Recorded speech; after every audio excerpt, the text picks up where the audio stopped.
saat sebuah tamparan keras mendarat di pipi satu-satunya anak perempuan yang tulus merawatnya. Sang ayah akhirnya membuka map hijau misterius yang selama 20 tahun ia sembunyikan. Sebuah rahasia besar. Sebelum lanjut, silahkan tulis isi komentar dari daerah mana teman-teman ini. Jangan lupa tekan tombol subscribe agar channel ini semakin berkembang. Dan jangan lupa tentang ayah kita di rumah jika masih ada. Kalau sudah tiada, kirim Al-Fatihah agar tenang di sana. Aku, Darman, pria yang kini genap berusia 70 tahun, duduk di kursi kayu tua yang selalu berderit setiap kali aku mencoba menyesuaikan posisi tulang-tulangku yang mulai rapuh. Di depanku, jendela kaca yang retak di sudutnya menampilkan tarian gerimis sore ini. Dinginnya merambat, menusuk pori-pori, namun tak sedingin sunyi yang menyergap bilik hatiku. Aku sering bertanya pada angin yang berhembus lewat celah pintu kontrakan ini. Kapan terakhir kali aku mendengar suara tawa mereka? Dua anak laki-lakiku yang dulu sering berebut duduk di pangkuanku, kini telah tumbuh menjadi raksasa di menara kaca. Mereka sukses, mereka kaya. Nama mereka disebut-sebut dalam berita. Sementara namaku mungkin sudah terhapus dari memori telepon genggam mereka yang mahal. Baginya, aku hanyalah selembar kertas kusam dari masa lalu yang tak lagi relevan dengan gemerlap masa depan mereka. Aku adalah beban yang syukurnya masih mau ditampung oleh adik bungsu mereka yang hidup susah. Ayah, teh hangatnya sudah siap. Pakai sedikit gula batu, seperti yang ayah suka. Suara lembut itu memecah lamunanku. Laras, putri bungsuku, melangkah masuk dengan senyum yang selalu ia paksakan, meskipun keletihan terpahat jelas di wajahnya. Ia memakai daster yang warnanya sudah memudar karena terlalu sering dicuci. Namun bagiku, dialah satu-satunya cahaya yang tersisa di rumah kontrakan yang pengap ini. Suaminya, seorang buruh serabutan yang tulus, selalu mencium tanganku setiap kali pulang kerja. Seolah-olah aku adalah seorang raja, bukan beban. Aku menerima cangkir itu dengan tangan yang gemetar. Terima kasih Laras, kau tidak perlu repot-repot. Ayah bisa mengambilnya sendiri.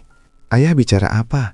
Laras duduk di lantai, bersandar di kakiku yang rentah. Merawat ayah adalah caraku memegang kunci surga. Jangan pernah merasa jadi beban ya. Hatiku teriris mendengar kata-katanya. Betapa tidak adilnya dunia ini. Mereka yang memiliki segalanya justru merasa kekurangan jika harus memberiku ruang. Sementara Laras yang tak punya apa-apa justru memberikan seluruh jiwanya untukku. Aku mengelus rambutnya yang halus. Di dalam kepalaku tersimpan sebuah rahasia besar. Sebuah rahasia tentang tanah-tanah luas yang kini menjadi fondasi kekayaan orang-orang sombong di luar sana. Namun, aku memilih diam. Aku ingin melihat siapa yang benar-benar mencintai seorang Darman, bukan hartanya. Namun sore ini, firasatku tidak enak. Di kejauhan kulihat sebuah mobil mewah berwarna perak berhenti tepat di depan gang sempit kami. Suaranya menderu, kontras dengan kesunyian lingkungan kami. Aku tahu siapa yang datang. Itu adalah Ibu Ratna, besanku. Ibu dari menantu laki-lakiku yang merasa derajatnya setinggi langit. Setiap kali dia datang, udara seolah menjadi berat. Aku melihat Laras sedikit menegang. Ia merapikan rambutnya, mencoba terlihat pantas di depan wanita yang selalu memandangnya dengan hinaan. Aku hanya bisa menghela napas panjang, mengencangkan kain sarungku, dan bersiap menyambut badai yang sebentar lagi akan mengetuk pintu kayu kami yang mulai rapuh. Suara ketukan di pintu kayu kami tidak terdengar seperti sebuah salam. Itu terdengar seperti sebuah tuntutan. Keras, angkuh, dan tanpa basa-basi. Laras bergegas berdiri, mengusap bekas tepung di dasternya, lalu membukakan pintu dengan senyum yang gemetar. Di sana, berdirilah Ibu Ratna. Ia mengenakan kain sutra yang berkilau di bawah lampu bohlam 5 watt kami, seolah-olah kehadirannya di sini adalah sebuah penghinaan bagi pakaian mahalnya sendiri. Ia masuk tanpa menunggu dipersilahkan, menutup hidungnya dengan sapu tangan sutra seolah-olah udara di rumah kami adalah racun. Matanya yang tajam langsung tertuju padaku, lalu beralih pada Laras dengan tatapan yang merendahkan. "Masih betah tinggal di lubang tikus ini, Laras?" Suaranya melengking, memantul di dinding-dinding kontrakan yang lembab. Aku heran. Suamimu itu bekerja atau hanya sekadar lewat di depan pabrik? Kenapa hidup kalian tidak pernah beranjak dari kemiskinan? Ibu, silakan duduk dulu. Saya buatkan minum. Suara Laras terdengar sangat kecil, seperti bisikan daun kering yang ditiup angin. Tidak usah, aku tidak punya banyak waktu untuk meminum air dari gelas buramu itu. Ibu Ratna mengibaskan tangannya, lalu duduk di kursi plastik satu-satunya di ruang tamu kami. Ia menatapku dengan sinis. "Pak Darman, saya kesini bukan untuk basa-basi. Saya dengar dari anak-anak laki-laki Anda di kota, katanya Anda masih menyimpan surat tanah warisan di kampung. Benar begitu?" Aku terdiam. Dadaku terasa sesak. Bukan karena permintaan itu, tapi karena aku tahu siapa yang membocorkan hal ini. Anak-anak laki-lakiku sendiri. Mereka yang sudah hidup bergelimang harta, ternyata masih tega mengirim serigala ke rumah kelinci hanya untuk mengorek sisa-sisa yang mereka pikir aku miliki. Mereka tidak sudi mengunjungiku, tapi mereka sangat sudi menanyakan hartaku melalui mulut orang lain. "Tanah itu bukan untuk dijual, Jeng Ratna," jawabku pelan, mencoba menjaga martabatku yang sudah compang-camping. "Itu adalah akar dari sejarah keluarga kami. Biarlah ia tetap di sana." Tawa Ibu Ratna pecah, sebuah tawa yang kering dan menyakitkan telinga. "Sejarah? Pak Darman, sejarah tidak bisa membeli beras. Anak-anak Anda yang kaya itu bilang, tanah itu luas sekali. Jika dijual, uangnya bisa menambah modal bisnis putra saya, menantu Anda sendiri. Daripada dikubur bersama Anda yang sudah bau tanah, lebih baik bermanfaat, bukan?" "Ibu, tolong jangan bicara begitu pada ayah," sela Laras dengan keberanian yang dipaksakan. Matanya mulai berkaca-kaca. "Ayah sedang tidak sehat. Soal tanah itu hak ayah. Kami tidak pernah mempermasalahkannya." Ibu Ratna berdiri, mendekati Laras hingga jarak mereka hanya sejengkal. Aroma parfum mahalnya menyerang penciumanku, mencoba menenggelamkan bau minyak kayu putih yang selalu menyelimutiku. "Kamu diam saja, Laras. Kamu ini hanya tahu cara memelihara beban. Pantas saja hidupmu melarat, karena kamu membiarkan orang tua rentah ini terus memegang sesuatu yang bukan kapasitasnya. Kamu itu bodoh." Aku melihat tangan Laras mengepal di samping dasternya. Ia menunduk, air mata pertama jatuh membasahi lantai semen yang tak berudin. Hatiku seperti diremas tangan tak terlihat. Inilah yang paling kutakuti. Ketika diamku menjadi alasan bagi orang lain untuk menginjak-injak putriku. Aku ingin berdiri. Ingin berteriak bahwa dunia ini sebenarnya milikku. Tapi lidahku keluh.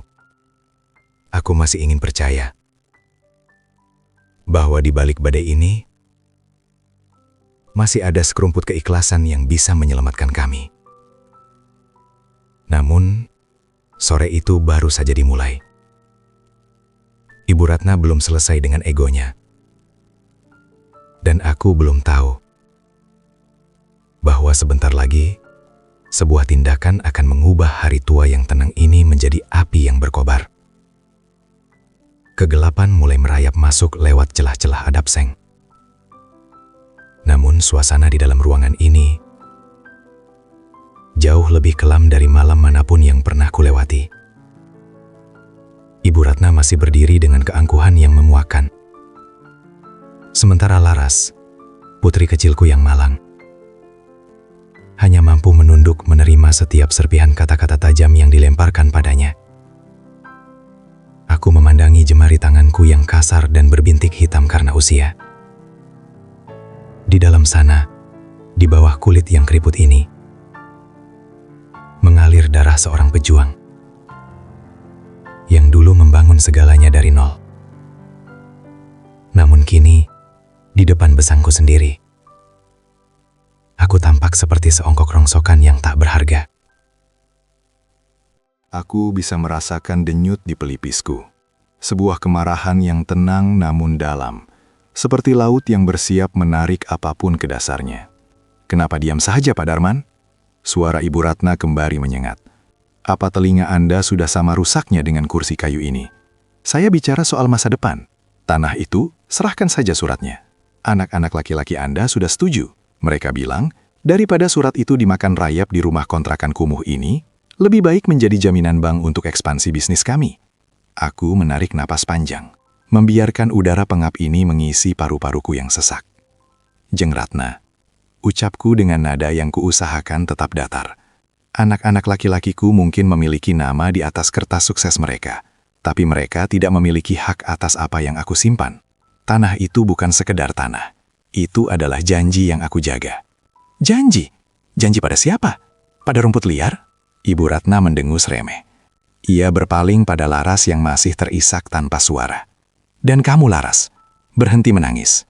Tangisanmu tidak akan membuat rumah ini jadi istana. Kamu seharusnya membujuk ayahmu ini. Kalau kamu pintar, kamu bisa minta bagian untuk membayar utang suamimu yang menumpuk di warung sebelah, bukan? Laras mengangkat wajahnya yang sembab. Ibu, kami memang miskin, tapi kami tidak pernah meminta-minta pada ibu. Tolong, jangan bawa-bawa utang kami untuk memaksa ayah. Ayah tidak tahu apa-apa soal kesulitan kami. Dan saya tidak ingin ayah terbebani. Hatiku mencelos. Jadi, selama ini Laras menyembunyikan kesulitan finansialnya dariku agar aku bisa tidur dengan tenang? Dia menanggung beban utang sendirian demi menjaga senyum di depanku? Oh Tuhan, betapa butanya aku selama ini. Aku merasa seperti seorang raja yang gagal melindungi satu-satunya prajurit setianya. Oh, jadi sekarang kamu mau berlaga jadi pahlawan kesiangan. Ibu Ratna melangkah maju. Jarinya yang dihiasi cincin berlian besar menunjuk tepat ke kening Laras. Dengarkan aku, perempuan bodoh. Kesabaran ada batasnya. Jika hari ini aku tidak mendapatkan kepastian soal surat itu, jangan salahkan aku kalau aku menyuruh pemilik kontrakan ini mengusir kalian malam ini juga. Aku kenal baik dengan pemilik tanah ini. Aku terperangah. Keangkuhannya telah mencapai puncak yang tak masuk akal. Dia mengancam akan membuat kami gelandangan. Di depanku, Laras gemetar hebat. Ia bukan takut akan kehilangan atap. Ia takut aku akan kedinginan di jalanan. Silahkan pergi, Jeng Ratna, kataku, kali ini dengan wibawa yang tak bisa lagi kusembunyikan. Pintu ini masih terbuka untuk Anda keluar sekarang, sebelum saya kehilangan sisa hormat saya pada Anda sebagai besan. Ibu Ratna terdiam sejenak, wajahnya memerah karena amarah yang memuncak, matanya berkilat jahat. Anda mengusir saya, di rumah yang bahkan sewaannya saja menunggak, berani sekali Anda. Inilah titik di mana retakan itu menjadi patahan. Aku melihat Ibu Ratna menarik nafas dalam, matanya terkunci pada wajah Laras yang pucat. Suasana menjadi sunyi senyap, seolah alam semesta menahan nafasnya sebelum badai benar-benar menghancurkan segalanya. Aku tak pernah menduga bahwa setelah itu, kehidupanku yang tenang akan hancur berkeping-keping. Di ruang tamu yang sempit itu, waktu seolah berhenti berputar. Kata-kataku yang mengusirnya ternyata menjadi pematik api di atas tumpukan jerami kering keangkuhan Ibu Ratna. Wajahnya yang semula merah padam kini berubah pucat karena amarah yang tak terkendali. Ia merasa harga dirinya, yang ia beli dengan tumpukan emas dan berlian, telah diinjak oleh seorang tua yang ia anggap tak lebih dari debu di bawah sepatunya. Berani-beraninya Anda! Suaranya gemetar, bukan karena takut, tapi karena murka yang meluap. Kalian ini hanya benalu, sudah miskin tidak tahu diri pula. Laras melangkah maju, tangannya terulur mencoba meredakan situasi. Ibu, tolong tenang, ayah tidak bermaksud begitu, ayah hanya sedang lelah. Mari saya antar keluar, kita bicarakan ini baik-baik lain kali. Jangan sentuh aku dengan tangan kotormu, teriak Ibu Ratna. Dan dalam satu gerakan yang begitu cepat, hingga mataku yang lamur nyaris tak sanggup menangkapnya, tangan Ibu Ratna melayang. Plak! Suara hantaman kulit yang bertemu kulit itu menggema di dinding-dinding kontrakan kami yang sunyi. Begitu keras hingga kurasa getarannya sampai ke relung jantungku. Laras tersungkur. Tubuhnya yang kurus jatuh menabrak sudut meja kayu, hingga gelas teh yang kuminum tadi pecah berkeping-keping di lantai. Duniaku runtuh seketika. Aku melihat putriku memegang pipinya yang memerah, rambutnya berantakan, dan matanya menatap lantai dengan tatapan hancur yang tak akan pernah bisa kulupakan seumur hidupku. Cairan bening mengalir deras dari matanya, namun tak ada suara jeritan. Ia menangis dalam diam, sebuah tangisan yang jauh lebih menyakitkan daripada teriakan manapun. Anak dan ayah sama saja, hanya tahu cara mengemis, caci Ibu Ratna sambil menunjuk-nunjuk Laras yang masih terduduk di lantai. Dengar ya Laras, kalau bukan karena kasihan, anakku tidak akan mau menikah dengan perempuan dari keluarga sampah seperti kalian. Dan Anda Pak Darman, simpan saja surat tanah busukmu itu sampai mampus. Kita lihat apa tanah itu bisa memberimu makan saat kalian jadi gelandangan besok pagi. Ibu Ratna berbalik, mengimaskan kain sutranya dan melangkah keluar dengan hentakan kaki yang angkuh. Pintu kontrakan terbanting keras, menyisakan keheningan yang menyesakkan dada. Aku mencoba berdiri, kakiku gemetar hebat, bukan karena usia, tapi karena kemarahan yang membeku menjadi sebuah tekad yang dingin. Aku mendekati Laras, berlutut dengan susah payah di sampingnya. Dengan tangan yang bergetar, aku mengusap pipinya yang mulai membengkak. Ayah, maafkan Laras. Isaknya pilu. Laras tidak bisa menjaga kehormatan ayah di depan tamu. Hatiku seperti disayat sembilu. Bagaimana mungkin dia yang disakiti, namun dia yang meminta maaf. Aku memeluk kepalanya, membenamkan wajah putri bungsuku itu di dadaku. Di dalam sana, di dalam hati seorang pria tua yang selama ini memilih diam, sesuatu telah patah. Kerendah hatianku telah habis. Keikhlasanku telah dicuri oleh kesombongan mereka. Cukup nak, cukup. Bisikku lirih. Air mataku sendiri akhirnya jatuh membasahi daster memudarnya. Kau tidak salah. Ayah yang bersalah karena terlalu lama membiarkan harimau tidur di dalam diri ayah. Malam itu, setelah Laras tertidur karena kelelahan menangis, aku berjalan menuju sudut kamar. Di bawah tumpukan baju-baju lamaku, aku menarik sebuah kotak kayu jati berukir yang sudah bertahun-tahun tak kusentuh. Di dalamnya bukan hanya ada surat tanah, tapi kunci dari sebuah takdir yang selama ini kupendam. Aku memandang wajah Laras yang sendap di bawah cahaya lampu remang-remang. Besok, duniaku akan berubah. Dan besok, Ibu Ratna akan belajar bahwa satu tamparan pada putriku, harganya adalah seluruh dunia yang ia banggakan. Malam semakin larut, namun mataku tak kunjung mampu terpejam. Di sampingku, dalam remang cahaya lampu minyak yang berkedip, Laras tertidur dengan napas yang sesekali tersedat, sisa dari isak tangis yang panjang. Pipinya yang memerah, kini mulai membiru. Setiap kali aku memandangnya, dadaku terasa seperti dihujam ribuan jarum. Seorang ayah ditakdirkan menjadi perisai bagi anaknya. Namun hari ini, perisai itu telah gagal. Aku bangkit perlahan, berusaha agar lantai kayu tidak berderit. Dengan tangan gemetar, aku membuka kotak kayu jati yang tadi ku keluarkan dari persembunyiannya. Di dalamnya, tersimpan sebuah map kulit hitam yang baunya mengingatkanku pada masa puluhan tahun silam. Masa ketika aku bukan sekedar pria tua yang dianggap beban, melainkan seorang pria yang kata-katanya mampu menggerakkan ribuan cangkul di atas tanah negeri ini. Aku mengambil secari kertas dan sebatang pena. Dengan sisa tenaga yang ada, aku menuliskan beberapa baris kalimat untuk Laras. Laras, putriku yang paling tulus. Ayah harus pergi sebentar untuk menjemput harga diri kita yang tercecer di lantai tadi sore. Jangan cari ayah. Jangan cemaskan ayah. Jaga dirimu baik-baik. Karena kau adalah harta ayah yang paling berharga. Melampaui seluruh tanah yang ada di bumi ini. Air mataku jatuh tepat di atas tanda tanganku. Membuat tintanya sedikit meluber. Aku merasa seperti pencuri di rumah sendiri. Namun aku tahu, kehadiranku di sini hanya akan membuat Laras terus-menerus menjadi sasaran hinaan Besan dan kakak-kakaknya. Aku harus menghancurkan akar kesombongan itu. Meskipun aku harus mempertaruhkan sisa napasku dengan membawa tas jinjing kecil berisi pakaian lusuh dan map hitam itu.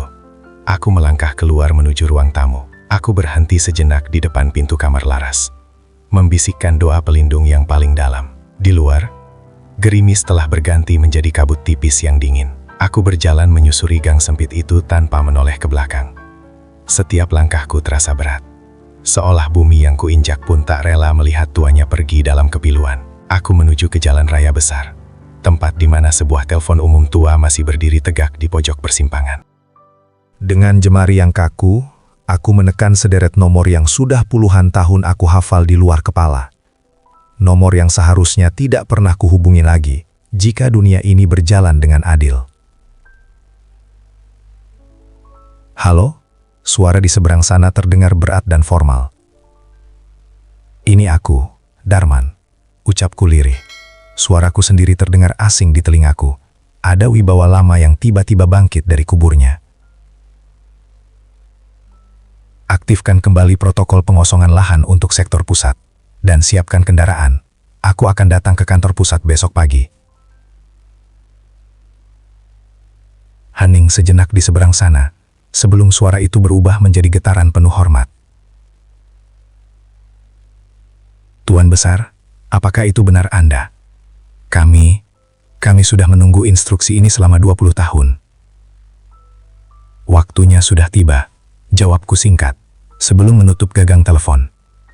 Aku berdiri di bawah lampu jalan yang temaram, memandang telapak tanganku yang kasar. 3 hari. Aku hanya butuh 3 hari untuk mengumpulkan semua puing-puing kekuatanku. Aku akan membiarkan mereka berpesta di atas luka putriku untuk sejenak, sebelum aku meruntuhkan langit di atas kepala mereka. Malam itu, Pak Darman yang malang telah mati. Yang tersisa hanyalah seorang pemilik sah yang menuntut keadilan bagi setetes air mata anaknya. Aku melangkah masuk ke dalam kegelapan malam, menghilang di balik kabut, meninggalkan jejak kepedihan yang sebentar lagi akan berubah menjadi badai bagi mereka yang sombong. Pagi menyapa dengan semburat jingga yang pucat, seolah matahari pun enggan menyaksikan kesedihan yang tertinggal di rumah kontrakan itu. Laras terbangun dengan sisa perih di pipinya, namun rasa sakit fisiknya seketika menguap saat ia mendapati kamar ayahnya telah kosong. Selimut tua milik Pak Darman terlipat rapi, namun kehangatannya telah hilang. "Ayah," panggilnya lirih, suaranya parau tertahan di tenggorokan. Tak ada jawaban, hanya desau angin yang masuk melalui celah jendela yang sedikit terbuka. Di atas meja kayu, ia menemukan secari kertas dengan tulisan tangan ayahnya yang gemetar. Laras membaca baris demi baris pesan itu dengan napas yang memburu. Air matanya kembali tumpah, membasahi surat yang masih menyisakan aroma minyak kayu putih sang ayah. Ayah pergi karena aku." Tangisnya pecah di kesunyian pagi.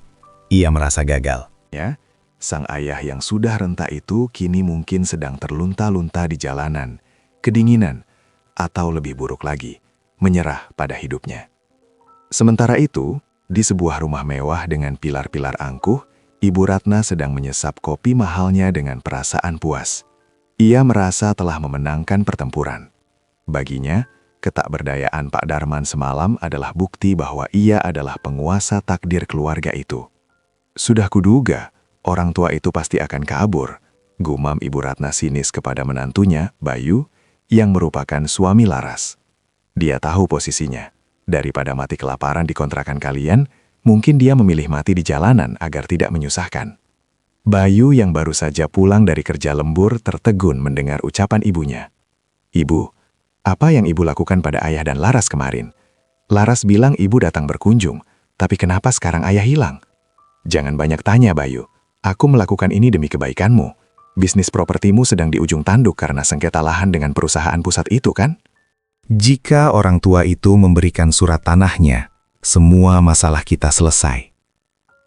Ibu Ratna tidak tahu bahwa di saat ia sedang menyombongkan rencananya, di sebuah gedung pencakar langit di jantung kota, seorang pria tua sedang melangkah masuk melalui pintu utama. Pak Darman dengan pakaian yang masih lusuh, namun dengan tatapan mata yang setajam elang, melewati barisan petugas keamanan yang semula hendak mencegatnya. Namun, ketika ia mengeluarkan sebuah lencana perak tua dari saku bajunya, semua petugas itu seketika menunduk dalam, memberikan jalan tanpa suara. Mereka tidak melihat seorang kakek renta yang malang, Mereka melihat seorang legenda yang telah lama menghilang dari peredaran dunia bisnis. Pak Darman berdiri di depan jendela besar lantai teratas, memandang kota yang seolah berada di bawah telapak kakinya. Di tangannya, map hitam itu kini terbuka. 3 hari, bisik Pak Darman pada bayangannya di kaca.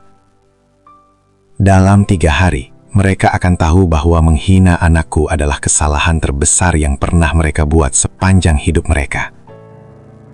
Ia tidak lagi gemetar. Kesedihannya telah mengkristal menjadi tekad yang dingin dan tak tergoyahkan. Sementara Laras terus mencari di setiap sudut pasar dan terminal dengan hati hancur. Sang ayah sedang mempersiapkan kiamat kecil bagi mereka yang merasa memiliki segalanya. Lantai marmer gedung pusat itu terasa dingin di bawah sepatuku yang sudah tipis solnya. Aku berjalan melewati barisan karyawan yang menatapku dengan tatapan penuh tanya. Namun aku tak lagi peduli. Di cermin besar lobi, aku melihat diriku sendiri. Seorang pria tua berjaket usang dengan rambut yang seluruhnya memutih. Namun di balik mata yang lamur ini, ada api yang baru saja dinyalakan kembali. "Selamat datang kembali, Tuan Besar," bisik Pak Broto, orang kepercayaan lamaku yang kini sudah berambut perak pula. Ia membungkuk begitu dalam, air mata tampak menggenang di sudut matanya yang keriput. 20 tahun kami menjaga amanah ini, menanti tangan yang membangun kerajaan ini kembali menyentuhnya. Aku hanya mengangguk pelan. "Siapkan ruang rapat utama, Broto, dan bawakan aku daftar seluruh aset atas nama keluarga Ratna dan 2 putraku, ruko, perumahan, hingga izin usaha mereka." Duduk di kursi kebesaran yang selama ini sengaja dikosongkan, aku merasa sesak. Kursi ini terlalu empuk untuk punggungku yang sudah terbiasa bersandar pada kursi kayu reot di rumah Laras. Pikiranku melayang pada putriku. Saat ini, ia pasti sedang berlari di bawah terik matahari, memanggil namaku di terminal atau stasiun, mencemaskan keselamatanku dengan hati yang hancur. Maafkan ayah, Laras. Ayah harus menjadi asing sejenak, agar kau tak lagi dihinakan. Broto meletakkan tumpukan map di depanku. "Sesuai dugaan Anda, Tuan. Kompleks ruko milik keluarga Ibu Ratna berdiri di atas tanah sektor pusat. Tanah yang secara hukum masih milik pribadi atas nama Anda.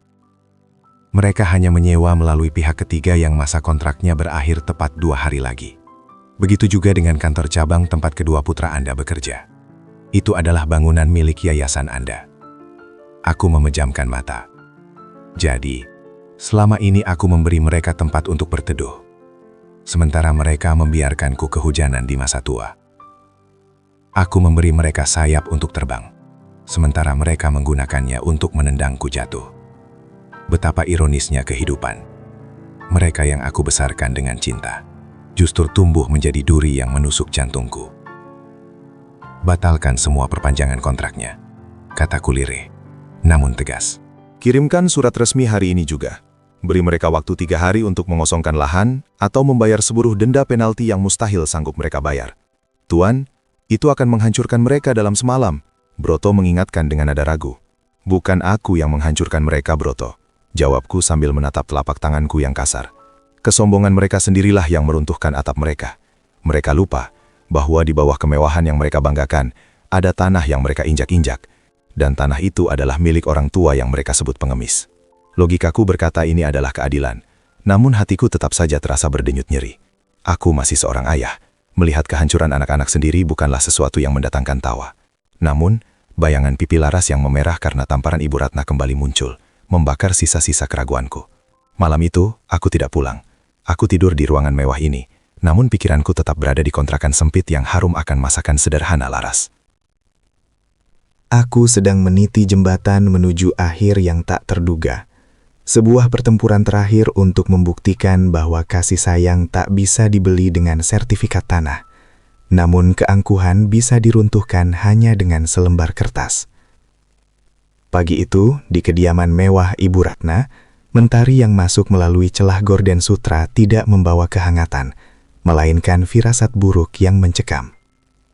Di atas meja makan marmer yang luas, Ibu Ratna sedang menyesap teh melatinya dengan gaya yang dibuat-buat, saat seorang kurir dengan seragam hitam formal mengetuk pintu depan. Sebuah map hitam dengan logo perak yang sangat ia kenal, logo Pratama Land, perusahaan raksasa yang menguasai nadi kota ini, diserahkan dengan dingin. Surat pengosongan lahan. Ibu Ratna membaca baris pertama surat itu dengan suara yang tiba-tiba melengking. Ini tidak mungkin, ini pasti kesalahan. Wajahnya yang biasanya dipoles bedak tebal itu seketika memucat, menyisakan kerutan-kerutan ketakutan yang tak bisa lagi disembunyikan. Tangannya gemetar hebat. Seluruh ruko, butik, dan kantor suaminya berdiri di atas lahan yang kontraknya dinyatakan berakhir tanpa opsi perpanjangan. Dalam waktu 3 hari, kerajaan bisnis yang ia banggakan akan menjadi puing-puing hukum. Di tempat lain, di sebuah kantor bertingkat, 2 anak laki-laki Pak Darman, Satria dan Doni, juga mendapatkan kejutan yang sama. Mereka diperintahkan menghadap pimpinan pusat karena status investasi perusahaan mereka tiba-tiba dicabut oleh pemilik saham mayoritas yang misterius. "Siapa yang melakukan ini?" teriak Satria sambil membanting ponsel mahalnya. "Siapa pemilik sebenarnya dari Pratama Land? Kenapa dia tiba-tiba memutus napas bisnis kita?"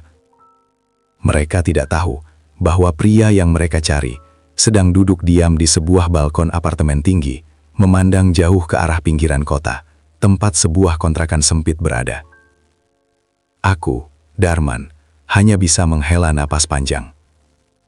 Kabar tentang kegemparan di keluarga besan dan anak-anakku sampai ke telingaku lewat Pak Broto. Namun, tak ada rasa puas di hatiku. Yang ada hanyalah lubang besar yang kian menganga. "Tuan Besar," Pak Broto masuk dengan sopan. "Nona Laras, dia masih mencari Anda. Dia mendatangi kantor polisi, rumah sakit, bahkan menanyakan Anda ke setiap pengemis di lampu merah. Dia tampak sangat menderita, Tuan." Mendengar itu, pertahananku nyaris runtuh. Aku ingin berlari pulang, memeluk putri bungsuku, dan mengatakan bahwa ayahnya baik-baik saja. Namun, jika aku pulang sekarang, luka yang ditanam oleh Ibu Ratna dan saudara-saudaranya tidak akan pernah sembuh dengan pelajaran yang nyata. Aku harus tetap menjadi sosok yang hilang, agar mereka mengerti apa artinya kehilangan yang sesungguhnya. Terus awasi Laras Broto. Pastikan ada orang kita yang melindunginya dari jauh. Jangan biarkan dia kekurangan speser pun, tapi jangan biarkan dia tahu itu dariku. Perintahku dengan suara yang parau. Logikaku berperang hebat dengan hatiku. Logikaku berkata, biarkan mereka merasakan kehancuran, agar mereka belajar tentang adab dan kasih sayang. Namun hatiku, hati seorang ayah yang renta, berbisik tentang kerinduan pada secangkir teh buatan Laras, dan suara derit kursi kayu di kontrakan lama. Aku mengambil map hitam di depanku. Di sana tertera jadwal syukuran besar yang akan diadakan Ibu Ratna besok malam. Sebuah pesta kemunafikan untuk merayakan pencapaian bisnisnya yang sebenarnya sudah di ujung tanduk. 3 hari akan berakhir di pesta itu. Bisikku pada kegelapan malam. Aku akan datang bukan sebagai pengemis yang mereka hina, tapi sebagai pemilik tanah yang mereka injak. Malam itu, aku tidak bisa tidur. Bayangan tamparan di pipi Laras dan wajah sombong Ibu Ratna terus menari-nari. Aku sedang menyiapkan panggung untuk sebuah konfrontasi yang akan meledakkan segala emosi yang selama ini terkunci rapat. Dunia Laras runtuh dalam kehampaan. Sudah 2 hari ayahnya menghilang, meninggalkan lubang besar di dadanya yang lebih perih daripada bekas tamparan di pipinya. Dengan langkah gontai, ia menyusuri trotoar kota, bertanya kepada setiap orang yang ia temui sambil menyodorkan foto kusam ayahnya yang sedang tersenyum. "Permisi, apakah Anda melihat kakek berbaju lusuh dengan tas kecil?" Tanyanya berkali-kali, namun hanya gelengan kepala dingin yang ia dapatkan. Laras tidak tahu bahwa di saat yang sama, 2 kakak laki-lakinya, Satria dan Doni, sedang dilanda kepanikan luar biasa. Surat dari Pratama Land bukan sekedar ancaman, itu adalah vonis mati bagi gaya hidup mewah mereka. Setelah menyelidiki secara gila-gilaan, mereka menemukan satu celah informasi yang mengejutkan. Aset-aset besar yang sedang dipermasalahkan ternyata berakar dari dokumen-dokumen tanah lama atas nama ayah mereka. Darman. Ini tidak masuk akal. Geram Satria di dalam mobil mewahnya yang kini terasa seperti penjara. Orang tua itu, pria tua yang kita anggap beban itu, bagaimana mungkin namanya ada di dokumen induk pertama Len? Kita harus menemukannya, Satria. Sahut Doni dengan keringat dingin mengucur. Jika dia benar-benar pemegang kuncinya, hanya dia yang bisa membatalkan pengosongan lahan ini. Ibu Ratna sudah gila karena ruko-rukonya akan disita. Kita harus ke rumah Laras sekarang. Sementara itu, di sebuah kantor yang tenang, aku memandang mereka melalui layar monitor pengawas. Aku melihat dua anak laki-lakiku turun dari mobil di depan gang sempit rumah Laras. Mereka tidak lagi datang dengan wajah angkuh, melainkan dengan raut wajah penuh ketakutan. Mereka bukan mencari ayah mereka karena rindu, tapi karena butuh. Hatiku terasa sangat pahit. Kenapa, nak? Kenapa harus kehilangan harta baru kalian mengingat jalan pulang? Aku membelai map hitam di depanku. Di dalamnya, selain surat-surat hukum, ada sebuah rahasia yang lebih pedih. Sebuah diagnosa medis tentang kondisi jantungku yang kian melemah. Dokter bilang, waktuku mungkin tak lama lagi. Kelelahan batin selama bertahun-tahun telah memakan sisa-sisa kekuatanku. Logikaku berkata untuk segera menyelesaikan ini, tapi hatiku masih berharap ada satu momen di mana mereka memelukku bukan karena selembar kertas. Tuan Besar, mereka sedang memaksa Nona Laras bicara. Lapor Pak Broto melalui sambungan telepon. Aku melihat di layar, Satria mencengkram bahu Laras, menanyakan di mana aku menyembunyikan surat-surat tanah itu. Laras hanya bisa menangis, menggelengkan kepala karena memang ia tak tahu apa-apa. Melihat itu, tanganku mengepal hingga kuku-kukuku memutih. Cukup, bisiku. Broto, siapkan mobil besok malam. Kita akan ke pesta syukuran Ibu Lapna. Pastikan semua media undangan hadir. Aku ingin seluruh kota melihat bagaimana sebuah kerajaan yang dibangun di atas kesombongan akan runtuh hanya dengan satu kehadiran. Malam itu, aku duduk di kegelapan, merasakan detak jantungku yang kian tidak beraturan. Aku tahu, ini mungkin akan menjadi perjalanan terakhirku. Aku ragu apakah tubuh tuaku sanggup menahan ledakan emosi besok malam. Tapi demi martabat Laras, aku akan berdiri tegap untuk terakhir kalinya. Besok topeng-topeng akan terbuka. Besok mereka akan tahu bahwa ayah yang mereka buang adalah akar yang selama ini memberi mereka makan. Dan besok air mata Laras akan dibayar dengan keadilan yang paling megah, namun paling sunyi. Malam ini langit di atas kota tampak begitu pekat, seolah-olah awan hitam sengaja berkumpul untuk menyaksikan sebuah sandiwara besar yang akan segera berakhir. Aku duduk di kursi belakang mobil hitam yang dikemudikan Pak Broto. Aku tidak lagi memakai kemeja lusuh yang biasa kupakai untuk duduk di depan kontrakan. Malam ini aku mengenakan setelan jas abu-abu tua yang terbuat dari wol terbaik. Pakaian yang kusimpan di lemari besi kantor selama puluhan tahun, menungguku menjadi diri yang sebenarnya kembali. Namun di balik kain mewah ini, tubuhku terasa seperti rumah tua yang pondasinya mulai goyah. Setiap tarikan nafas terasa berat, dan dadaku berdenyut dengan irama yang tak beraturan. Aku tahu, waktu sedang berbisik padaku, memperingatkan bahwa lilin hidupku sudah mulai mencapai sumbu terakhirnya. Tuan Besar, Anda tampak sangat pucat. Suara Pak Broto memecah kesunyian. Matanya menatapku dari kaca spion dengan kecemasan yang mendalam. Apa kita perlu menunda ini dan ke rumah sakit terlebih dahulu? Aku menggeleng pelan, memberikan senyum tipis yang pahit. Tidak, Broto. Penyakit ini bisa menunggu, tapi keadilan untuk Laras tidak. Jika aku harus jatuh malam ini, aku ingin jatuh sebagai seorang ayah yang sudah menyelesaikan tugasnya. Logika dan hatiku kini tidak lagi berperang. Mereka telah berdamai dalam satu tujuan yang sama.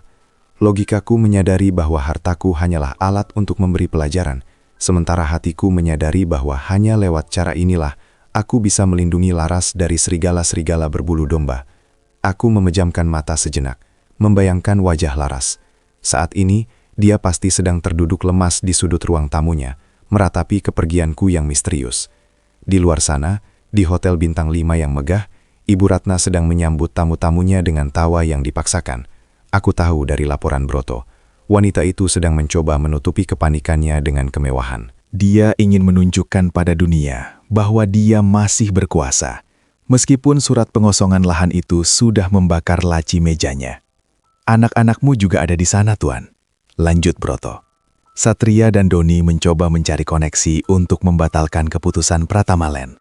Mereka benar-benar tidak tahu bahwa orang yang mereka cari ada di mobil ini.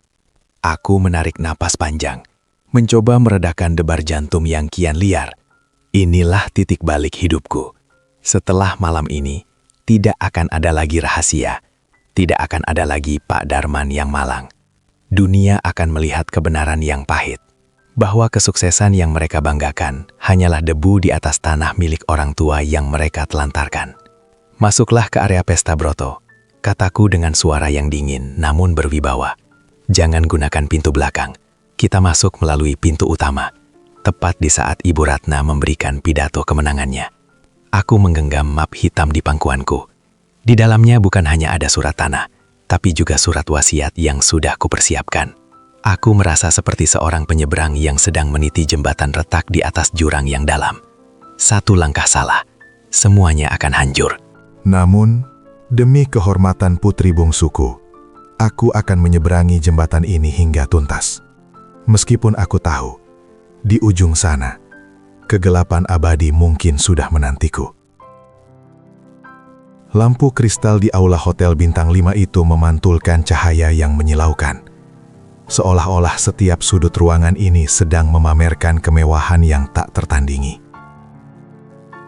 Aroma parfum mahal dan denting gelas kaca memenuhi udara, menciptakan simfoni kepalsuan yang sangat kukenal. Di atas panggung kecil yang dihiasi bunga-bunga segar, Ibu Ratna berdiri dengan dagu terangkat, mengenakan kebaya bludru yang mungkin harganya setara dengan biaya hidup Laras selama setahun. Keberhasilan keluarga kami adalah buah dari kerja keras dan keturunan yang terhormat. Suara Ibu Ratna menggema lewat pengeras suara, disambut tepuk tangan riuh para kolega bisnisnya. Harta adalah cermin martabat. Tanpa itu, kita hanyalah debu. Aku berdiri di balik pintu kayu jati besar yang masih tertutup rapat. Di sampingku, Pak Broto memberikan isyarat pada petugas keamanan. Aku bisa merasakan keringat dingin membasahi punggungku di balik jas mahal ini. Dadaku terasa seperti dihimpit batu besar. Jantungku memberikan peringatan terakhir bahwa ia sudah lelah memompa darah ke seluruh tubuh yang kian rapuh. Namun, aku tidak akan jatuh di sini. Belum saatnya. Buka pintunya. Perintahku lirih. Pintu besar itu terbuka pelan, menciptakan sebuah celah cahaya yang menarik perhatian semua orang di dalam ruangan. Aku melangkah masuk dengan tongkat kayu jati yang ujungnya berlapis perak. Setiap ketukannya di lantai marmer terdengar seperti detak jam kematian bagi keangkuhan mereka. Suasana yang semula riuh seketika senyap. 1000 pasang mata tertuju padaku. Aku melihat Satria dan Doni yang sedang memegang gelas minuman di sudut ruangan. Gelas mereka hampir jatuh saat melihat pria tua yang mereka anggap telah hilang. Kini berdiri tegap dalam balutan kemewahan yang tak pernah mereka bayangkan. Ibu Ratna terhenti di tengah kalimatnya.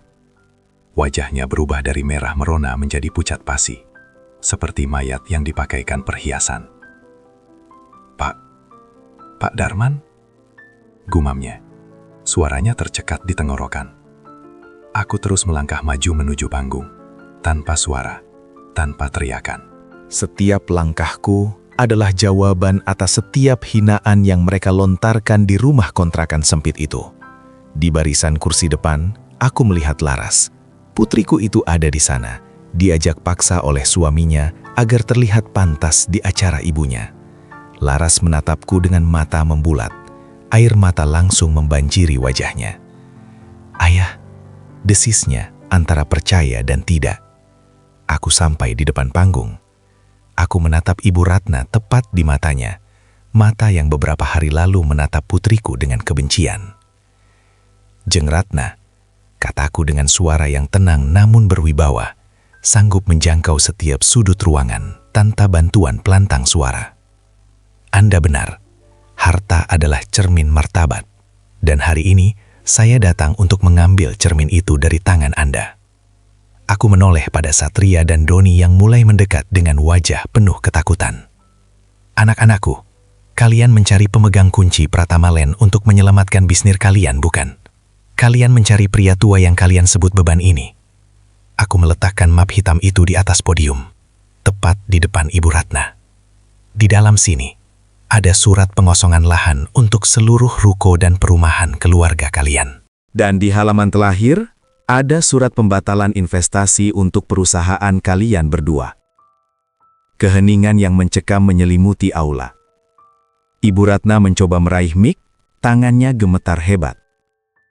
Ini pasti lelucon. Anda hanya pria tua gila yang mencuri jas orang kaya. Petugas, usir dia. Tidak ada yang akan mengusir pemilik sah tanah ini, Jeng Ratna. Sahut Pak Broto yang tiba-tiba muncul di belakangku dengan barisan pengacara perusahaan. Aku merasakan sesak yang luar biasa di dadaku. Oksigen seolah menghilang dari ruangan ini. Aku menatap Laras yang berlari menuju panggung, mencoba menggapai tanganku. Inilah klimaks dari segala sandiwara ini. Namun aku tahu, harga yang harus kubayar untuk panggung ini jauh lebih mahal dari seluruh harta yang kupunya. Suara riuh rendah di aula itu seketika padam, menyisakan kesunyian yang mencekam. Ibu Ratna mematung di atas panggung, tangannya yang penuh perhiasan mencengkram pinggiran podium hingga buku-bukunya memutih. Di hadapannya, map hitam itu tampak seperti nisan yang menandai akhir dari masa kejayaannya. Ini tidak mungkin. Ini tidak mungkin. Jerit Ibu Ratna dengan suara yang mulai serak. Ia memandang ke arah para kolega bisnisnya yang kini mulai berbisik-bisik sinis. Martabat yang ia bangun di atas tumpukan kesombongan mulai runtuh, keping demi keping. Satria dan Doni, dua putra laki-lakiku yang tadinya berdiri angkuh, kini melangkah maju dengan wajah hancur. Mereka tidak lagi melihatku sebagai ayah yang bisa mereka abaikan, melainkan sebagai raksasa yang memegang kendali atas napas mereka. Ayah, kenapa ayah melakukan ini pada kami? Suara Satria bergetar, air mata kepalsuan mulai menggenang. Kami ini anak-anakmu. Kenapa ayah lebih memilih menghancurkan kami daripada membantu kami? Aku menatapnya dengan tatapan yang jauh, menembus lapisan jas mahalnya. Aku tidak menghancurkan kalian, Satria. Kalian sudah hancur sejak kalian melupakan cara menghormati orang tua yang membesarkan kalian. Aku hanya menunjukkan seperti apa rasanya hidup tanpa akar yang selama ini kalian injak-injak. Tiba-tiba, Doni jatuh berlutut di atas lantai marmer. Ia bersujud di depan kakiku, mengabaikan tatapan ratusan orang yang hadir. Ayah, ampuni kami. Kami hilaf. Tolong batalkan surat pengosongan itu. Semua harta kami, cicilan kami, masa depan kami ada di sana. Ayah tega melihat kami jadi gelandangan, disusul kemudian oleh Satria. Mereka berdua bersujud, memohon-mohon seolah-olah aku adalah Tuhan yang memegang nasib mereka. Pemandangan itu seharusnya memberiku kepuasan. Namun yang kurasakan hanyalah kepedihan yang luar biasa. Disinilah mereka. Bersujud bukan karena penyesalan telah menyakitiku atau Laras, melainkan karena takut kehilangan angka-angka di rekening bank mereka. Ibu Ratna, melihat kedua menantunya bersujud, ikut luruh ke lantai. Keangkuhannya menguap, berganti kepanikan. Pak Darman, tolong, saya minta maaf. Saya salah telah menyentuh Laras. Saya khilaf. Aku mundur selangkah. Dadaku terasa kian sempit, seolah ada tangan tak kasat mata yang meremas jantungku dengan kuat. Peluh dingin mengucur deras di keningku. Aku berpaling dari mereka, mencari satu-satunya wajah yang benar-benar berarti bagiku. Laras berdiri di dekat tangga panggung. Ia tidak bersujud mencari harta.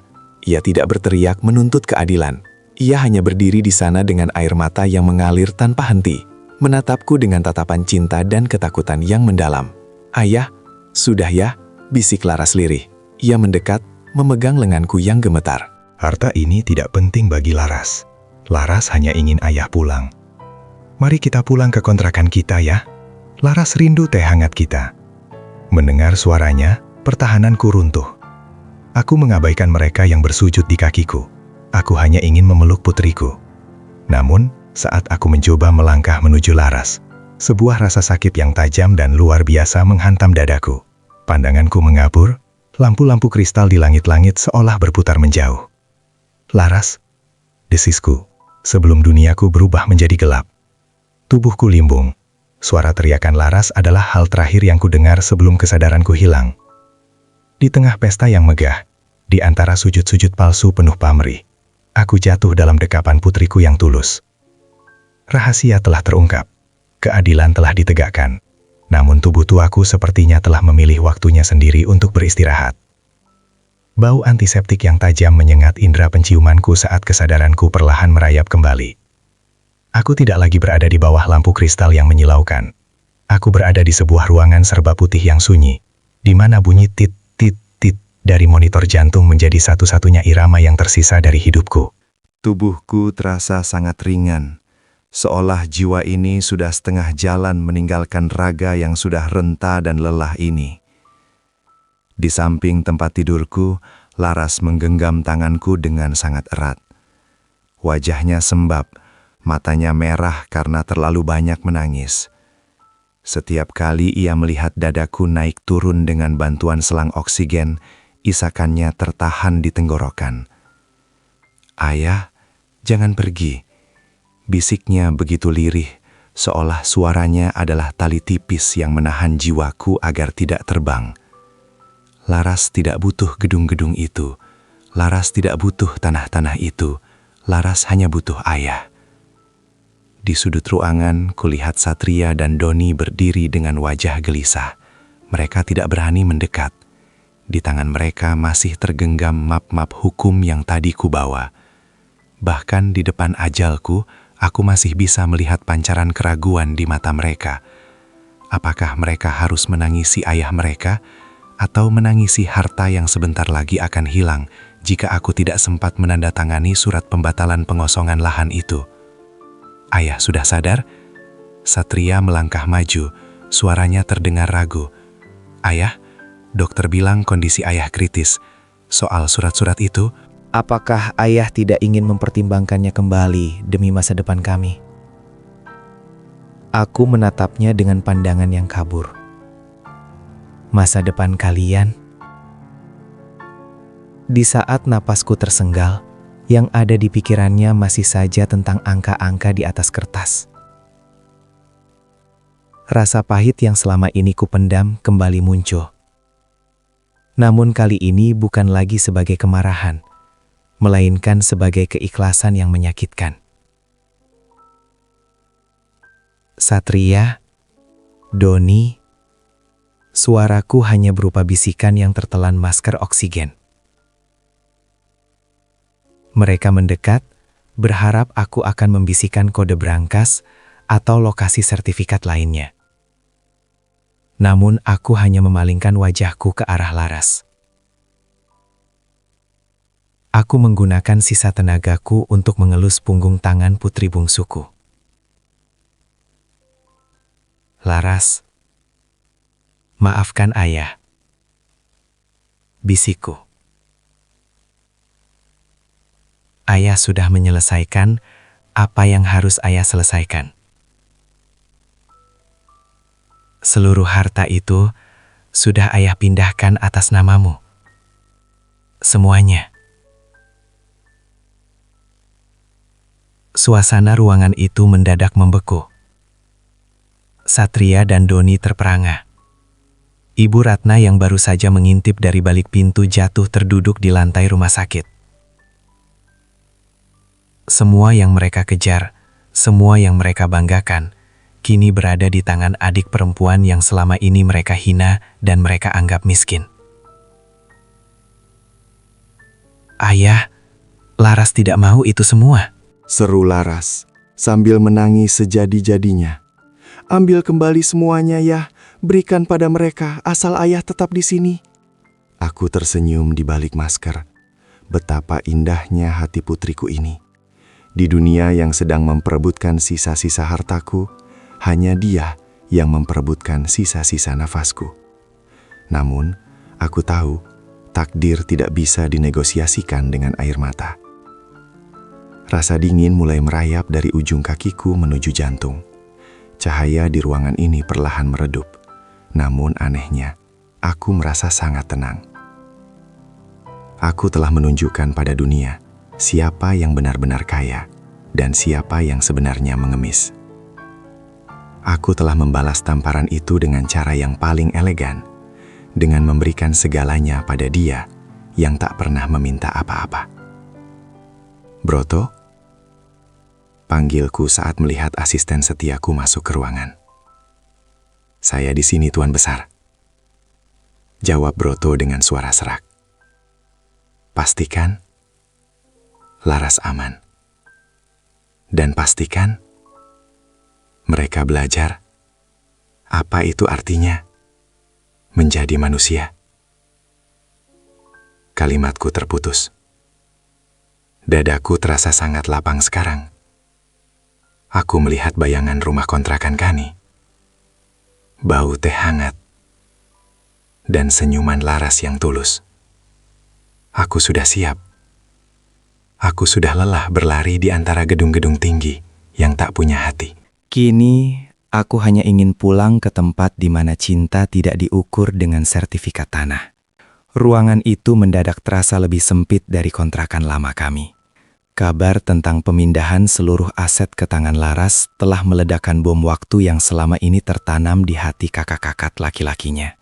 Di depan tubuhku yang kian melemah, di bawah bunyi monitor yang berirama tidak stabil, topeng kesedihan Satria dan Doni luruh, menyisakan wajah serakah yang selama ini mereka sembunyikan di balik jas mahal. "Ini tidak adil!" Satria berteriak, suaranya menggelegar menembus dinding ruang perawatan intensif. "Laras tidak tahu apa-apa tentang bisnis. Dia hanya akan menghancurkan kerajaan yang ayah bangun. Ayah, kau pasti sedang tidak sadar saat menandatangani itu." "Laras, berikan map itu." Doni melangkah maju, tangannya hendak merampas map hitam yang didekap Laras. "Kamu tidak butuh gedung, kamu tidak butuh ruko. Kamu terbiasa hidup susah kan? Kembalikan pada kami yang tahu cara mengelolanya." Laras bangkit dari kursinya. Untuk pertama kalinya dalam hidupnya, aku melihat putri bungsuku tidak lagi menunduk. Ia berdiri tegak di depan ranjangku, menjadi tameng hidup bagi ayahnya yang sedang sekarat. Air matanya masih mengalir, namun tatapannya tajam, setajam pedang yang baru saja diasah oleh kepedihan. "Kalian tidak malu?" Suara Laras bergetar, namun penuh penekanan. "Ayah sedang berjuang hidup dan mati, dan yang kalian bicarakan hanya ruko dan gedung? Di mana hati nurani kalian sebagai anak? Jangan bicara soal hati nurani pada kami." Ibu Ratna tiba-tiba masuk ke ruangan, wajahnya merah padam. "Keluargaku akan hancur jika tanah itu tidak kembali. Laras, kamu harus menandatangani surat penyerahan kembali sekarang juga, atau aku akan pastikan hidupmu dan suamimu lebih menderita dari sebelumnya." Aku mendengar semuanya. Setiap kata tajam itu menghujam jantungku yang kian melambat. Aku ingin bicara, ingin berteriak agar mereka berhenti menyakiti satu-satunya malaikat di keluarga ini. Namun lidahku keluh. Aku hanya bisa menatap plafon putih, merasakan setetes air mata jatuh dari sudut mataku yang mulai mendingin. "Cukup!" Laras berteriak, menghentikan ocehan Ibu Ratna. "Demi Allah, aku tidak menginginkan sepeser pun dari harta ayah. Tapi aku juga tidak akan membiarkan kalian menyentuhnya. Ayah memberikan ini padaku bukan karena dia ingin aku kaya, tapi karena dia ingin kalian sadar bahwa harta yang kalian puja tidak bisa membeli cinta seorang ayah." Laras menoleh ke arah Pak Broto yang berdiri di pintu dengan 2 petugas keamanan. "Pak Broto, tolong keluarkan mereka semua. Ayah butuh ketenangan. Aku tidak ingin napas terakhir ayah dikotori oleh suara-suara serakah ini." "Nona, Anda tidak bisa melakukan ini." Satria mencoba melawan, namun petugas keamanan segera memegang lengannya. "Saya bisa," jawab Laras dingin. "Karena secara hukum, saya adalah pemilik rumah sakit ini sekarang. Keluar." Satu persatu mereka diseret keluar. Suara makian Ibu Ratna dan permohonan palsu Satria perlahan menjauh, hingga menyisakan kesunyian yang amat sangat. Di dalam ruangan itu, hanya tertinggal aku, Laras, dan suara mesin yang kian melambat. Laras kembali duduk di sampingku. Ia mencium punggung tanganku yang sudah sedingin es. "Ayah, mereka sudah pergi." Sekarang hanya ada kita. Ayah tidak perlu khawatir lagi. Laras akan menjaga amanah ayah. Laras akan memaafkan mereka, tapi Laras tidak akan membiarkan mereka menyakiti ayah lagi. Aku merasa sangat bangga. Putri kecilku telah tumbuh menjadi wanita yang kuat. Tugas duniaku telah usai. Aku telah memenangkan perang tanpa harus mengangkat senjata. Aku telah memberikan pelajaran terakhir yang paling berharga, bahwa mahkota yang paling megah sekalipun akan berubah menjadi debu jika tidak diletakkan di atas kepala yang tahu cara bersujud dengan tulus. Dadaku perlahan terasa sangat ringan. Cahaya putih mulai memenuhi sudut mataku, jauh lebih indah dari lampu kristal di pesta itu. Aku memejamkan mata dengan senyum yang akhirnya bisa terlukis di bibirku yang kusam. Garis lurus di monitor jantung itu menjadi akhir dari segala riuh rendah dunia. Suara tit yang panjang dan datar itu seolah-olah menjadi lonceng kematian bagi segala angkara murka yang sempat memenuhi ruangan. Pak Darman telah pergi. Ia pergi dengan senyum tipis yang sangat tenang. Seolah-olah beban seberat gunung yang selama ini dipikulnya telah luruh begitu saja saat ia menghembuskan napas terakhirnya di pelukan Laras. Ayah? Suara Laras pecah, bukan sebuah teriakan, melainkan sebuah rintihan yang sanggup merobek langit malam itu. Ia memeluk tubuh renta yang sudah mulai mendingin itu dengan erat. Di tangan kanan Laras, map hitam kekuasaan itu masih tergenggam. Namun baginya, tumpukan kertas itu tak lebih berharga dari sehelai rambut ayahnya. Di luar ruangan, Satria, Doni, dan Ibu Ratna masih tertahan oleh petugas keamanan. Mereka tidak menangisi kepergian seorang ayah. Mereka menangisi hilangnya akses menuju kemewahan yang kini terkunci rapat di tangan Laras. 3 hari kemudian, pemakaman dilangsungkan dengan sangat sederhana. Sesuai wasiat terakhir yang dititipkan kepada Pak Broto, Pak Darman tidak ingin dimakamkan di Taman Makam Pahlawan atau kompleks pemakaman mewah para jet set. Ia ingin beristirahat di sebuah pemakaman umum dekat rumah kontrakan Laras, tempat di mana ia bisa mendengar suara azan dari masjid tua tempat ia biasa sholat berjamaah. Laras berdiri di tepi liang lahat, mengenakan pakaian hitam sederhana. Di belakangnya, barisan mobil mewah milik rekan bisnis Pak Darman terparkir panjang, namun Laras seolah tak melihat mereka. Baginya, dunia ini telah menjadi sunyi. Nona Laras. Pak Broto mendekat setelah tanah makam mulai menggunung dan ditaburi bunga mawar yang harum. Sesuai amanah Tuan Besar, hari ini seluruh kuasa aset Pratama Land dan tanah-tanah induk di kota ini telah resmi berpindah kepada Anda. Para pengacara sudah menunggu di kantor pusat. Laras mengusap air matanya. Ia menoleh ke arah Satria dan Doni yang berdiri menjauh, menatapnya dengan pandangan penuh harap dan rasa malu yang bercampur aduk. Mereka tampak seperti pengemis di tengah kerumunan orang kaya. Pak Broto. Suara Laras terdengar tegas namun tetap lembut. Bawa saya kembali ke rumah kontrakan. Saya tidak ingin ke kantor pusat. Rumah itu adalah tempat terakhir saya bersama ayah, dan di sanalah saya akan mengambil keputusan. Sore itu, di rumah kontrakan sempit yang masih berbau minyak kayu putih, Laras duduk di kursi kayu tua milik ayahnya. Satria dan Doni datang bersimpuh di depannya. Ibu Ratna yang biasanya berjalan dengan dagu terangkat, kini duduk di lantai semen tanpa alas. Wajahnya tampak sangat kuyu. Laras, tolong, isak Satria. Kami sudah menerima surat penyitaan rumah kami. Semua rekening dibekukan. Ayah benar-benar menutup semua jalan kami. Kami akan tinggal di mana? Laras menatap kakak-kakaknya dengan tatapan kosong. Logikanya ingin berkata, rasakan apa yang ayah rasakan. Namun hatinya yang puitis dan penuh kasih justru merasakan kepedihan yang lain. Ia teringat bagaimana ayahnya tetap menerima hinaan dengan ikhlas hingga akhir hayatnya. Ayah memberikan ini semua padaku bukan agar aku menjadi seperti kalian, ucap Laras lirih. Ayah ingin aku menjadi penjaga bagi kalian yang tersesat. Tapi, ada harga yang harus dibayar untuk sebuah pengampunan. Laras mengambil map hitam itu dan meletakkannya di meja. Inilah resolusi yang paling menyakitkan bagi semua orang. Sebuah keputusan yang lahir dari kasih sayang yang tak terbatas, namun diwarnai oleh kepergian yang tak akan pernah bisa kembali. Di ruang tamu yang sempit itu, debu-debu berdansa di bawah cahaya lampu yang temaram. Ibu Ratna, Satria, dan Doni duduk bersimpuh, menunggu nasib mereka diputuskan oleh bibir seorang wanita yang baru saja mereka tampar dan hina beberapa hari lalu. Kontras itu begitu nyata. Di dinding rumah kontrakan ini masih tergantung foto Pak Darman yang tersenyum teduh, seolah-olah rohnya masih hadir menyaksikan babak akhir dari drama keserakahan ini. Laras menghela napas panjang. Ia membuka map hitam yang menjadi pusat dari segala kemelut ini. Matanya terpaku pada tanda tangan ayahnya yang gemetar di halaman terakhir. Kalian ingin tahu apa yang ayah tulis di balik dokumen-dokumen kekayaan ini? Tanya Laras. Suaranya tenang, namun memiliki gema yang menekan dada. Ayah tidak menulis tentang pembagian uang. Ayah menulis tentang sebuah pintu maaf, yang pintunya hanya bisa dibuka dari dalam hati kalian sendiri.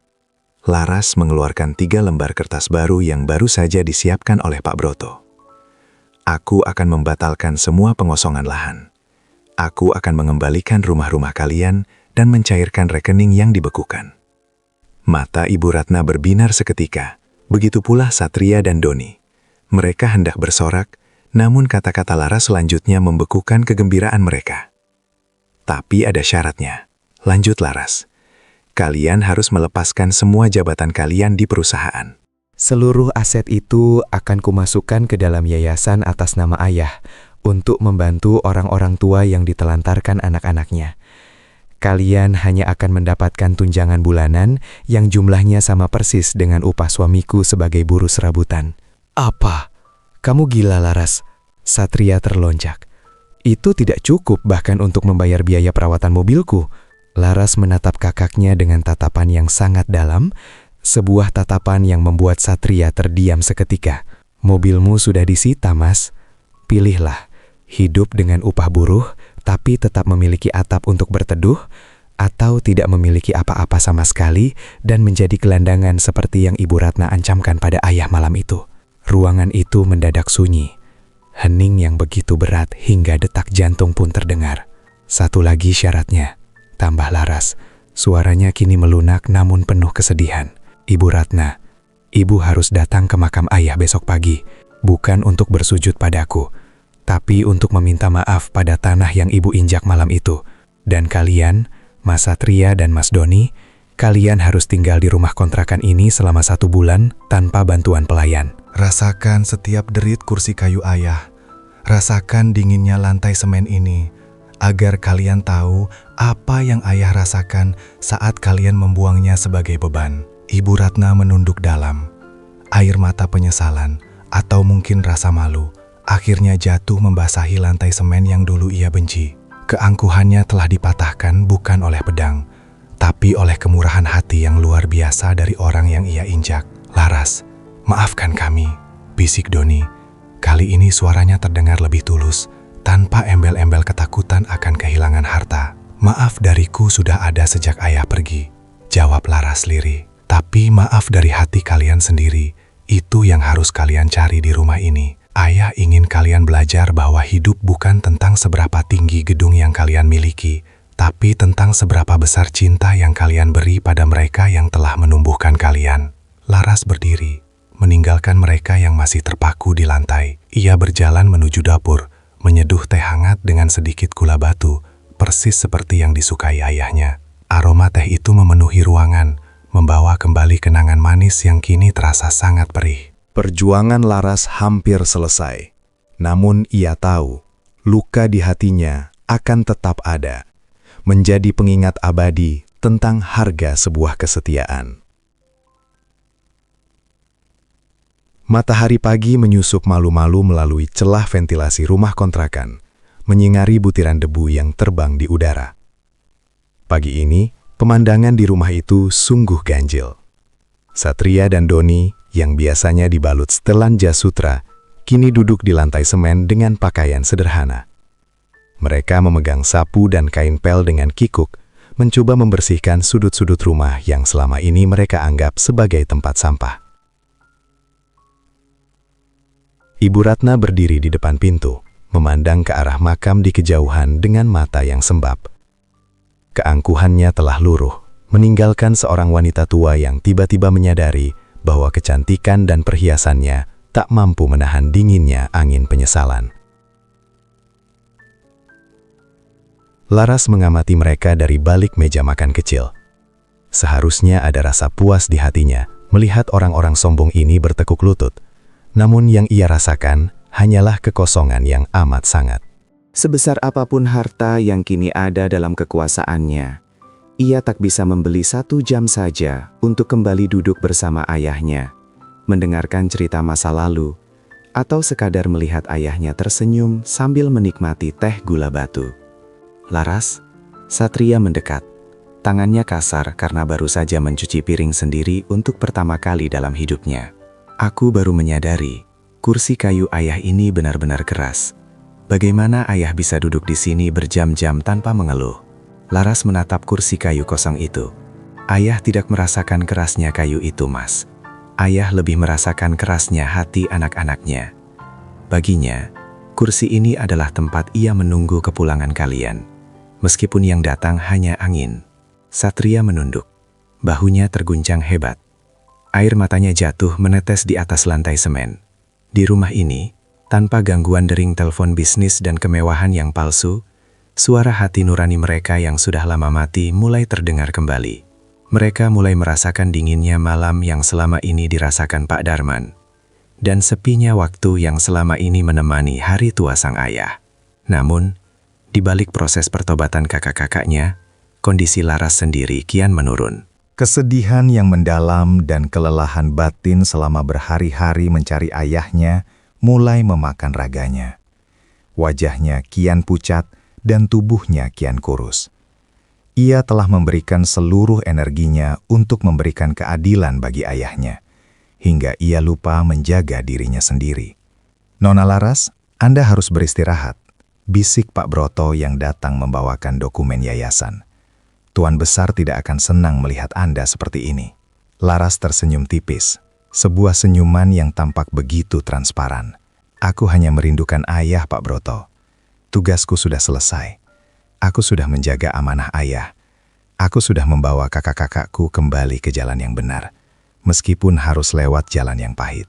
Siang itu, Laras jatuh pingsan di depan kursi kayu ayahnya. Saat Satria dan Doni panik membawanya ke rumah sakit, mereka menyadari satu hal yang menyakitkan. Mereka hampir saja kehilangan adik mereka setelah mereka kehilangan ayah mereka. Keadaan Laras kritis. Dokter mengatakan bahwa ia mengalami kelelahan ekstrim dan duka yang mendalam. Broken Heart Syndrome. Di dalam ruang perawatan yang sama tempat Pak Darman menghembuskan napas terakhir, kini Laras terbaring lemah. Ia tampak sangat damai.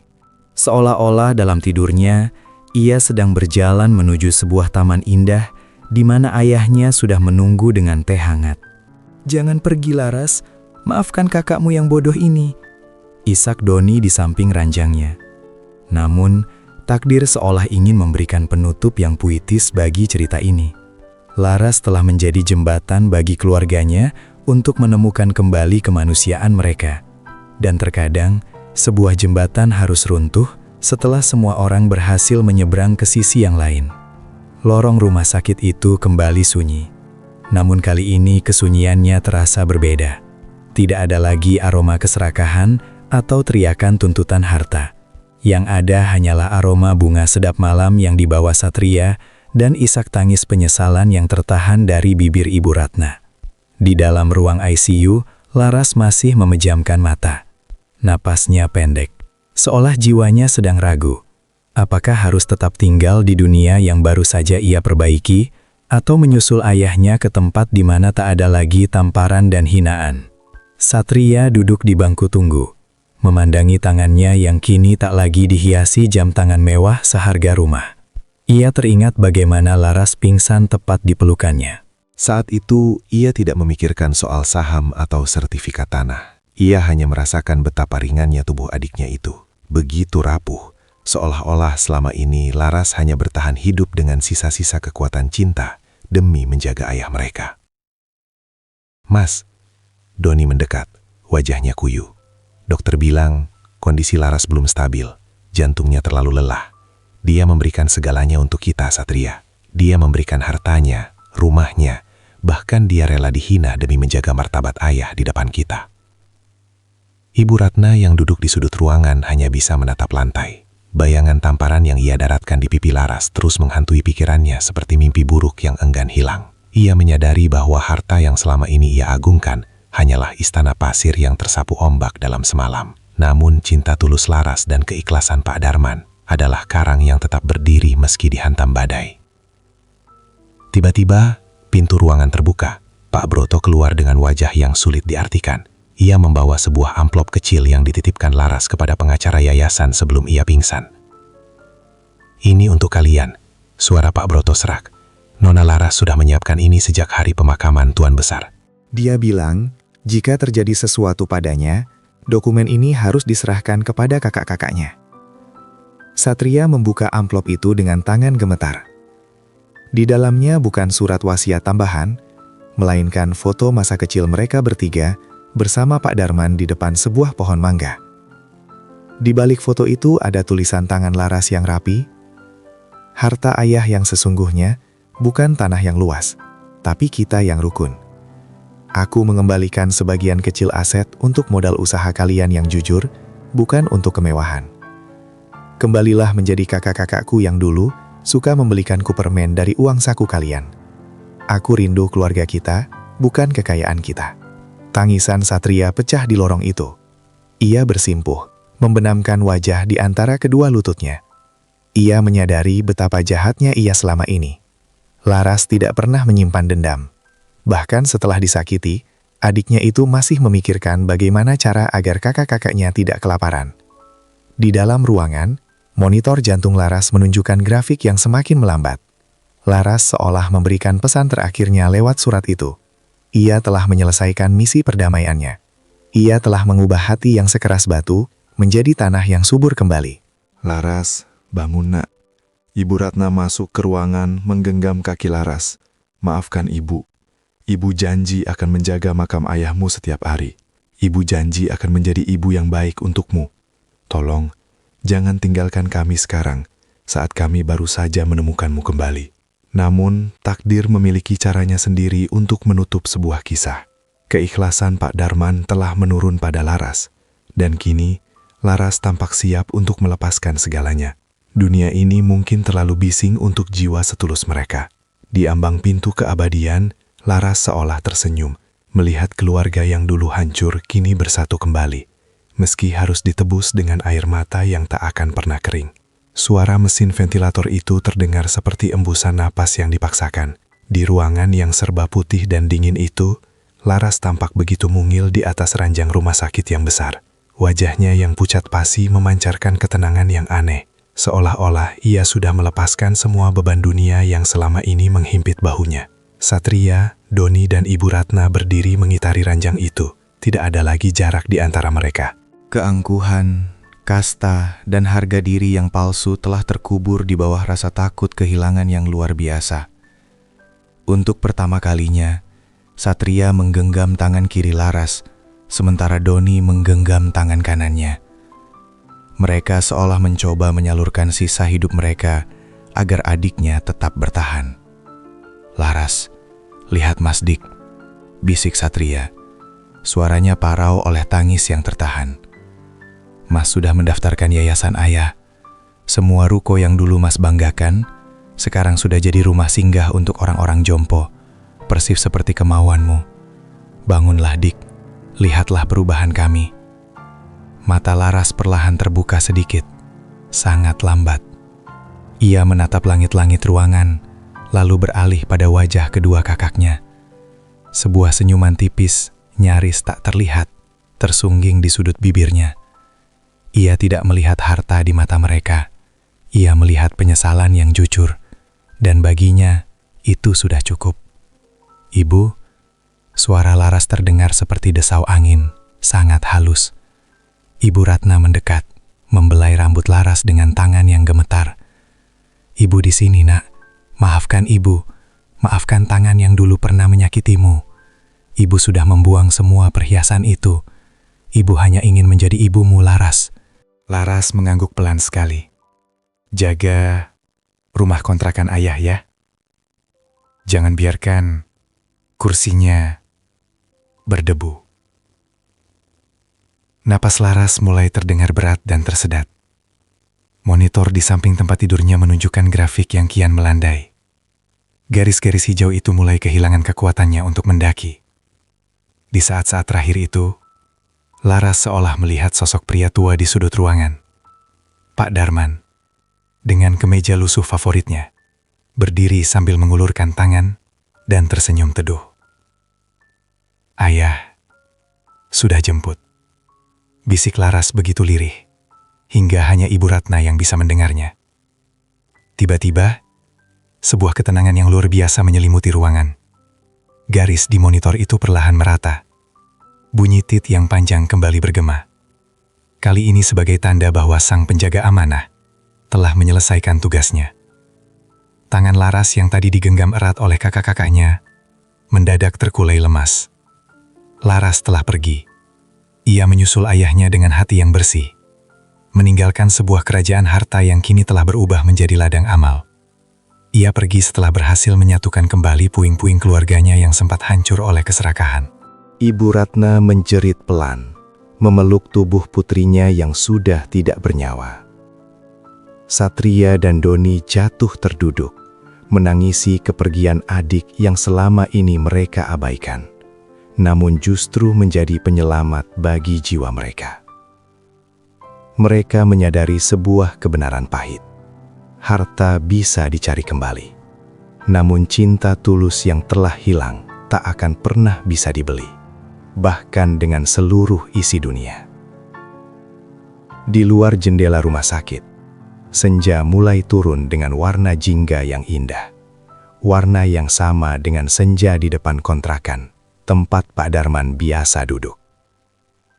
Di sanalah, dalam keheningan yang abadi, Laras dan ayah akhirnya bertemu kembali, meninggalkan warisan yang tak terlihat, namun abadi. Sebuah pelajaran tentang kasih sayang yang tak terbatas. Pelajaran itu kini telah mengakar kuat di hati setiap anggota keluarga yang tersisa, tumbuh subur di atas tanah yang dulunya gersang oleh kesombongan. 3 tahun telah berlalu sejak nisan kayu Laras diletakkan bersandingan dengan nisan ayahnya. Namun aroma ketulusan mereka masih terasa memenuhi udara di setiap sudut kota ini. Pagi itu, sebuah mobil sederhana, bukan lagi sedan mewah dengan sopir pribadi, berhenti di depan kompleks bangunan yang kini dikenal sebagai Rumah Teduh Darman Laras. Satria turun dari kursi kemudi, mengenakan kemeja polos dan celana kain biasa. Di sampingnya, Doni membantu Ibu Ratna turun dengan penuh perhatian. Tak ada lagi perhiasan berlian yang mencolok di tubuh wanita tua itu. Yang ada hanyalah gurat kedamaian di wajahnya, yang kini sering tersenyum tulus kepada para penghuni panti jompo. Mereka melangkah masuk ke dalam panti, di mana puluhan lansia yang dulu ditelantarkan anak-anak mereka, kini hidup dengan layak. Di tengah aula utama, berdiri sebuah kursi kayu jati tua, kursi asli dari rumah kontrakan Pak Darman yang sengaja dipindahkan dan dirawat seperti benda keramat. Di atas kursi itu, sebuah bingkai foto besar memperlihatkan Pak Darman dan Laras yang sedang tertawa sambil memegang segelas teh hangat. Setiap kali aku melihat kursi ini, aku merasa ayah dan Laras sedang mengawasi kita, ucap Satria lirih sambil mengusap sandaran kursi yang halus. Doni mengangguk, matanya berkaca-kaca. Dulu kita pikir harta adalah segalanya, tapi sekarang kita tahu bahwa menjadi pelayan bagi mereka yang membutuhkan jauh lebih melegakan daripada menjadi tuan bagi tumpukan uang. Ibu Ratna melangkah menuju dapur panti. Setiap pagi, Ia sendiri yang menyeduh teh gula batu untuk para penghuni, sebuah ritual yang dulu selalu dilakukan Laras untuk ayahnya. Saat kepul asap teh itu naik ke udara, Ibu Ratna seolah bisa mendengar kembali suara lembut Laras yang memanggilnya dengan kasih sayang, memaafkan segala hilaf yang pernah ada. Mereka telah kehilangan segalanya secara materi, rumah mewah disita, perusahaan dikelola oleh yayasan, dan kemewahan dicabut. Namun anehnya, mereka merasa lebih kaya dari sebelumnya. Mereka mendapatkan kembali kehormatan yang hilang, persaudaraan yang sempat hancur, dan ketenangan batin yang tak bisa dibeli dengan saham manapun.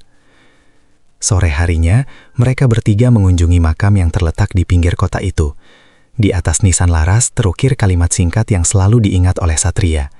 Kasih sayang adalah satu-satunya harta yang tidak akan berkurang saat dibagikan. Angin sore bertiup sepoi-sepoi, menggoyangkan dedaunan Kamboja yang rontok di atas pusara. Satria, Doni, dan Ibu Ratna bersimpuh di tanah, merapalkan doa yang tulus bagi dua jiwa yang telah mengajarkan mereka arti hidup yang sesungguhnya. Drama panjang tentang pengkhianatan, hinaan, dan air mata itu kini telah bertransformasi menjadi sebuah legenda tentang pengampunan yang tak terbatas. Saat mereka beranjak pergi meninggalkan pemakaman, matahari terbenam dengan warna emas yang sangat megah. Di ufuk barat, seolah-olah terlihat dua bayangan yang sedang berjalan beriringan menuju cahaya. Seorang ayah tua yang kini melangkah tegap, dan seorang putri dermawan yang tersenyum bahagia.